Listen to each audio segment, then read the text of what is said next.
आवाज मानदेशाचा। की नेपाळमध्ये त्या ठिकाणी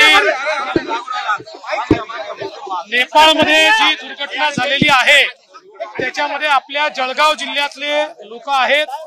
सन्माननीय मुख्यमंत्री महोदयांनी चीफ सेक्रेटरींना सांगितलं आहे, माझी चीफ सेक्रेटरींची चर्चा झाली। चीफ सेक्रेटरींनी त्या ठिकाणी उत्तर प्रदेशच्या चीफ सेक्रेटरीशी बोलणं केलं आहे। बॉर्डरवर आपले जे यूपी उत्तर प्रदेशचे जे सगळे अधिकारी आहेत त्यांच्यासोबत चर्चा झालेली आहे। मिनिस्ट्री ऑफ एक्सटर्नल अफेअर्सची चर्चा झालेली आहे। आपली जी काही या ठिकाणी डिझास्टर मॅनेजमेंट रूम आहे त्याचं कोऑर्डिनेशन आपण करून दिलेलं आहे।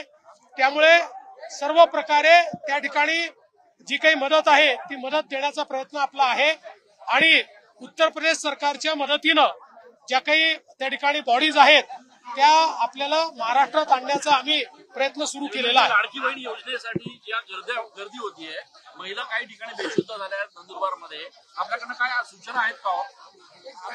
असं आहे की याच्यामध्ये गर्दी कमीत कमी व्हावी, म्हणजे चांगला नीट सुनियोजित कार्यक्रम व्हावा, पण कुठेही चेंगराचेंगरी होऊ नये असा प्रयत्न आमचा असावा।